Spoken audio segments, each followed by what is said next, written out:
Two announcements that I'd like to make. Two new leaders in the city who will be helping us with families and children issues. And I wanted to, Stacy Rogers coming in. Stacy Rogers is the new head of the Baltimore City Department of Social Services. She has had over 25 years of experience in public administration in both the state, local, and federal human services management, strategic planning, public policy, and program development. She has always been, I've known her for a while, in those various roles, and especially at the state level and at the federal level. So we're grateful to have you take this position. She formerly served both as the Deputy Secretary for Programs at the State Department of Human Resources. She's also been Deputy Director for Program Operations at the District of Columbia and Family Service Agency, and she holds a Master's in Public Administration from the University of Baltimore. So we're glad to welcome you back to City Services, and we know that you'll do a great job.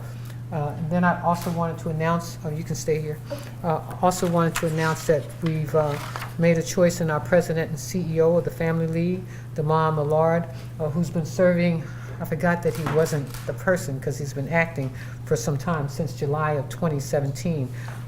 We went through an extensive interview process and a number of great candidates, but as the board has said to me, Damon has proven to be someone who knows how to connect and will work strongly on behalf of family and children in our city. You know, we have a strong team working in the city to focus on recreational facilities, but we're talking about after-school programs, we're talking about prenatal programs for young people, and so we look forward to your continued work with this. We've been able to collaborate even in his acting role, so I know that he's going to do a great job for the city. Both of you. Any questions for either one of them? The Department of Social Services is like a joint state? Yes, it is a joint appointment by the state and the Human Resources Department, Human Services Department of the state, and the mayor of the city. And so, Stacy is S-T-A-C-Y, Rogers, R-O-D-G-E-R-S, and Damon is D-E-M-A-U-N-E, Millard, M-I-L-L-A-R-D. And so the Family League is a 501c3, but the mayor's on the board, or how does that? No, the city provides about $11 million in funding to the Family League. Of its, I think, about almost $25 million budget. Am I correct? And we work cooperatively with them, especially around family and children issues, and in cooperation with the Department of Social Service. So the good thing about this is that they know each other, they know their work ethics, they know how to work with each other, and this is really important. We just got through working on a grant together provided by the Department of Social Services, which is going to be one of our youth camps, I believe, starting sometime, or has it started? So it's already started, and also okay. we have an event at Coppin State this weekend. Yeah. So do you have power to appoint the director of the Family League? Or I have a little bit of say. What's the relationship that's going on between the Family League and the Youth and Children's Fund? No? Well, let me just say, what we want to do is make sure that everybody is somewhat connected, because they should know that as you well know, we've got almost $24 million, $25 million in the youth fund currently. And that was mandated through, as you well know, legislation that provides for 3% of the city's budget to go into the youth fund. They're currently having listening tours throughout the city. My hope is that they'll be up and running very soon, because there are a number of organizations that are looking forward to funding through the youth fund. We're working with a number of those groups, as you well know, through our call to action group to assist them in some ways, or at least directing them towards the youth fund. And I'm sure you're aware of many of those organizations. Some of them have gotten funding through the Family League and probably will still be. But the question is there overlap? I mean, how do you guard against redundancy, et cetera? Well, that's part of what we want to do, is make sure there isn't overlap. Our board, I do get to appoint members of the board to the Family League, And so we do have an opportunity to look at what's going on with the youth fund and how folks would apply to both. But the other side of that is that the application process, we should be aware of who's applying where, so there isn't duplication of effort. The same thing we're doing with the small fund that we have for our call to action team, to make sure that there's not duplicative efforts as it relates to what's available here. That oversight is really important for us. The same thing with social services. They have a number of youth programs as well. So to the extent that we're all working together to avoid duplication and to be as expansive as we can throughout the city with the various youth programs, even working with our parks and recreation programs are important as well. Okay, any more questions for them? Okay, thank you. Thank you all.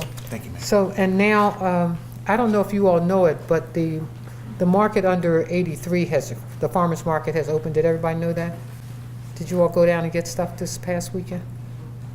Well, Nobody shopped? I didn't go because it's freaky. Was it cold, too cold? It was cold. Okay, all right. Well, so I just wanted to announce that the farmer's market underneath Jones Falls 83 opened back up.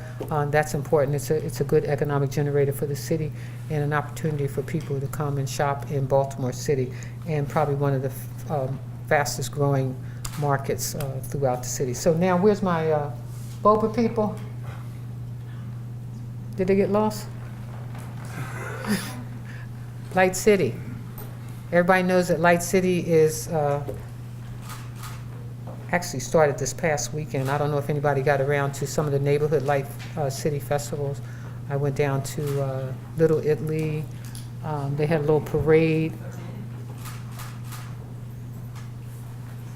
Mayor, for the record, I was in the Federal Hill Parade. Were you? The South Side marching phenoms were fantastic, by the way, leading us around. Very good. Very good. Very good. I was over at Bochek Park. Darling. Darling Park. On Hartford Road. That was an interesting festival, Light City Festival. It's interesting to see the different things that are going on for Light City. But anyway, just want you all to know that last year, I think we had some 470,000 people. I think we're hoping to attract more with a over $44 million impact last year. And so we expect that our visitors will come again and pour more money into the city. It was really interesting. I was downtown this past weekend, and I noted all of the visitors that are in Baltimore. We had 20,000 visitors from the Muslim community. I saw about 2,000 visitors from travel agencies all across the country were here in Baltimore as well. Got to speak to a number of those groups. And so this week we'll have, these next couple of weeks, we'll have lots to attract people to besides the Oreo games. Eek, Oreos, let's go, Oreos. And I will be entertaining probably anywhere between 14 to 17 mayors from around the country. And we'll be looking at light as it relates to how it impacts cities. And we'll also be having discussions around the census as well. But I wanted our Light City folks to tell you a little bit about what's going on. Don't forget, we got the labs at Light City. There are a bunch of receptions that are going on. The festival itself, I understand there's a lot of entertainment.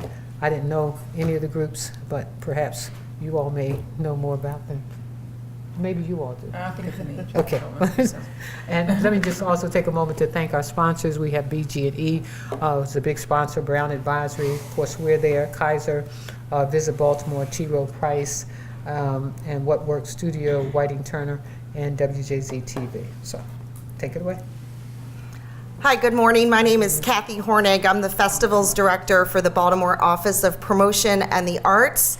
Our third annual Light City has already been in dozens of neighborhoods this month with our Neighborhood Lights initiatives, and we're playing Eye on Charlie, our Brilliant Baltimore Community Showcase, and now we're getting ready to kick off the big show at the Inner Harbor, April 14th through the 21st. 21 amazing large-scale original works of light art, concerts including headline concerts by Grandmaster Flash, Kimbra, and G-Love and Special Sauce, illuminated performances, Mini Light City presented by Transamerica, an interactive kids zone, 100% hyper-local food and beverage, all Baltimore vendors, all Baltimore craft beers, and best of all, everything is 100% free and open to the public.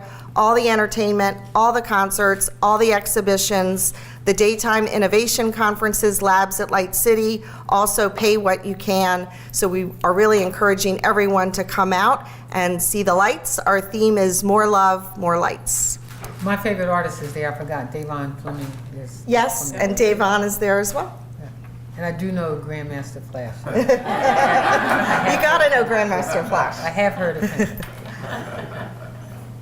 Any questions about the festival? Thank you. One There's question one. about security. Can you talk a little bit about that? That seems to be a concern for some of the people from the counties visiting into the city.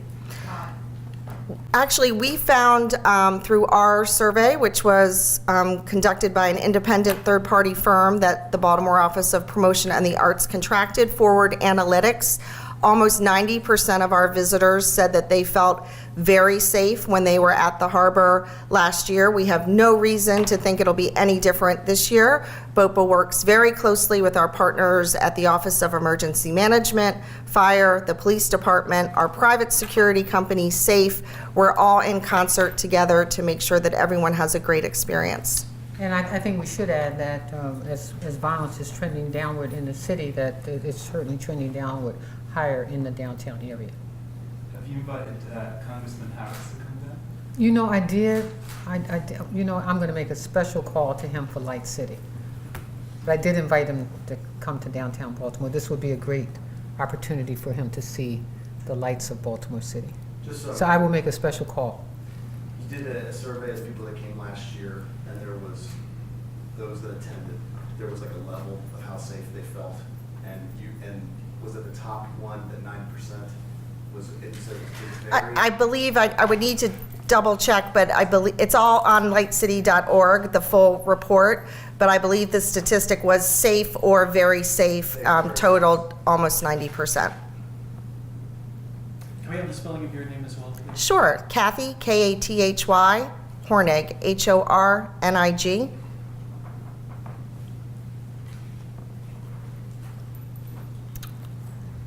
Okay.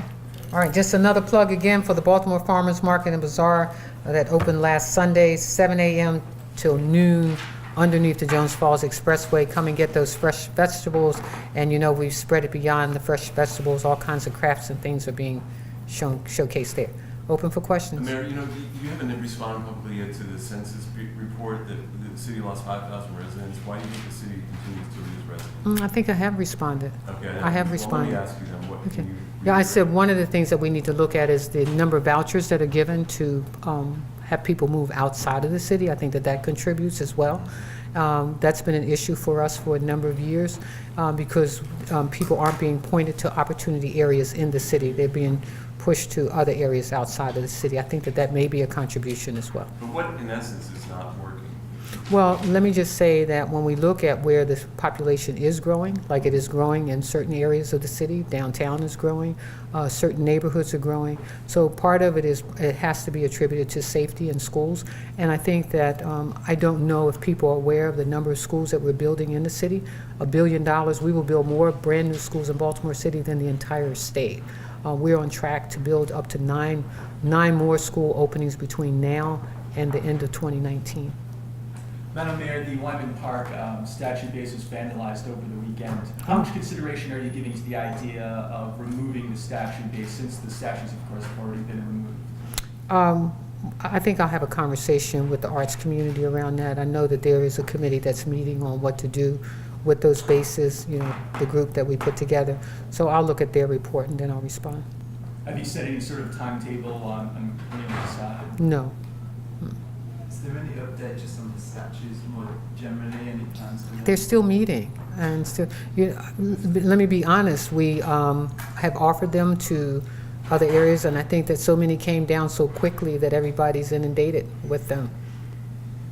Mayor, you never, there was an article about the proposed TIF, possible TIF for Perkins Homes redevelopment and and the Old Town Mall. Have you taken a position on that? Do you support a tax break for developers to redevelop that? Well, I am actually meeting with the team that's working on the Perkins Home project, and I can give you more information after that.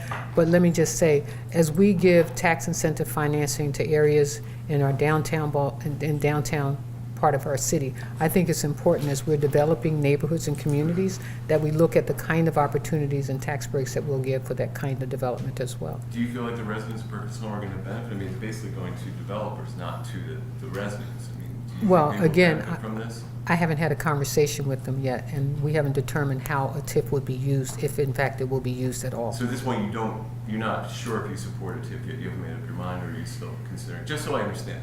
Well, I don't, again, I'm meeting with the group, I think it's this week, it's on my schedule, and I'll be able to give you better information. I don't like to give misinformation. I understand. Okay. Thank you. Do you have a timetable on Port Covington at this point? No. Accessing their first round of bonds? No, they were in just last week, didn't say anything about the bonds, did talk about, they came in with Goldman Sachs. Goldman Sachs is investing, as you well know, is one of the investors in Port Covington. They're also one of the investors in La Cité. I've also asked them, Goldman Sachs, to take a look at what we're doing at Mondawmin. I asked them to look at the possibility of a movie theater in Mondawmin, so that they are taking a look at that. So Goldman Sachs might invest in Mondawmin? Yep. Mm-hmm. And so it's an equity investment in Port Covington for Goldman Sachs? I mean, are they investing directly? No, they're an equity investor They're equity. in And Port what did they Covington. say? So did they give you any reason for not, issuing the bonds? Did the people from Sagamore give you any reasons or delays or No. problem with financing? Or what did they say? Not that I'm aware of. I know Goldman Sachs is very, in fact, the conversation I had with Goldman Sachs is that they're very pleased with their investment. They're pleased with what's going on over at Port Covington. So, So did they give you a timetable? Mayor, have you changed your mind at all about the possibility of a state commission investigating corruption in the police department now that it got approved so overwhelmingly down there? let me be clear. What I said was that I think it's duplicative. I understand that they will have additional powers. I'm not sure how much more power they'll have than the federal government already has with the monitoring team that we have in place. I think that the conversation that I had initially with the senator was, let's have a conversation about what I want to do, not what was already done. It's done. I don't roll back the clock. I think we continue to move forward. I think anything that we can do to create additional transparency for the police department is important. The other day, the commissioner had said that he's okay with another set of eyes, I think similar to what you just said. Mhm. So if the governor signs the bill and that state. Oh, I'm sure he commission- will. Which I think everybody Yeah. thinks he will. Yeah, I don't see why he wouldn't. You would support that part of it, even though you didn't before, but going forward, would you have a role potentially in allowing them in or allowing information? I'm not sure how that works. I'm not sure how it works either. But, it's moving forward, and we'll allow it to move forward. I think the report is due just about the time the mayor's election in 2020 will be rolling out. Hmm. Would you ask the governor to veto the bill? No, why would I do that? In the Keith Davis case, the Civilians Review Board recommended 2 officers be fired. What are your thoughts? I think the Civilian Review Board has its powers, and they should exercise them. But it doesn't have any effect. I mean, they can't really do anything, right? Do you think they should have more power in the civilian group? I have not reviewed the Civilian Review Board's powers. Madam Mayor, the Sun and Channel 2 interviewed the commissioner this week, and he talked about the Souter investigation, how maybe Baltimore city detectives shouldn't have been investigating because it was so close to home for them, so personal for them. Was it a mistake to have Baltimore city police detectives investigate the case from the get-go? So let me again be clear. I asked for an FBI investigation. I was the one who went over to the police department and said that you all need to bring the FBI into this case. And was that because you felt like the detectives shouldn't have been? I just felt that there needed to be another set of eyes on the whole Souter case. We had, the police commissioner and I met with Souter's wife and told her that we were looking to create an independent outside body to investigate this case. Can we talk about the timing of that? So this happened on the 15th of November, the 16th he was pronounced dead. At what point did you say to then Commissioner Kevin Davis, we should ask the FBI to take this over? Right after the funeral of Souter. The commissioner, former Commissioner Davis, now says that he still thinks that city police homicide are best qualified to investigate cases like that, which we've heard for years. Even if it's a police-involved shooting case, the city police will always say our homicide are the best at doing that. What's different about this particular case that maybe needed extra eyes on it? Well, again, I just felt that police investigating a police shooting should be done by someone from the outside. Again, after Suter's funeral, I went over to the police department and said to Davis that we need to bring the FBI into this case.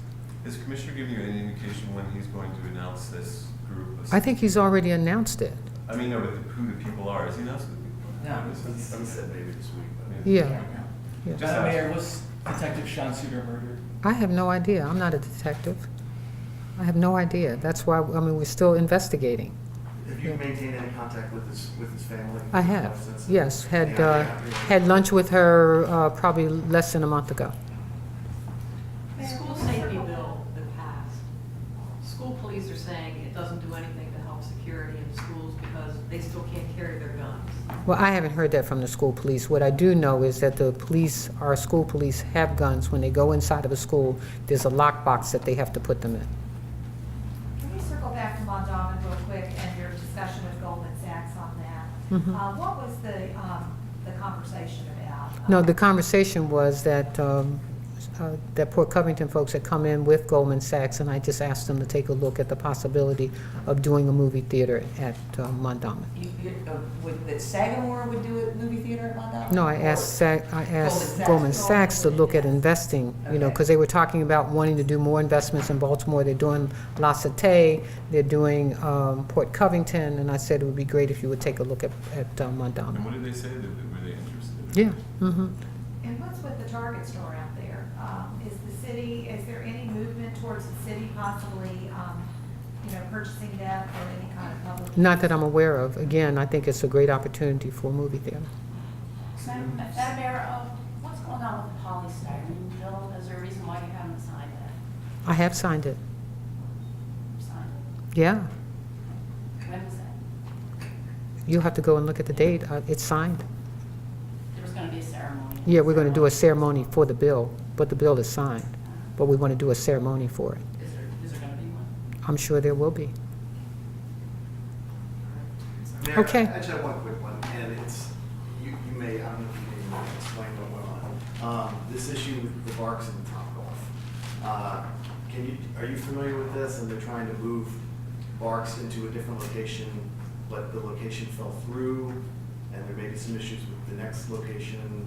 I'm not sure what the issues might be. I know that is a part of allowing Topgolf to happen there is the movement of Barks, and I know that they're still in negotiations and conversations, and probably BDC would have more information on that than I would. But as far as you're concerned, you'd be okay with Barks getting a city-owned site in Cherry Hill and to be replaced by? I think Barks is a very important organization in the city, and we want to make sure that they're accommodated in the way that they should be. Thank you. Thank you.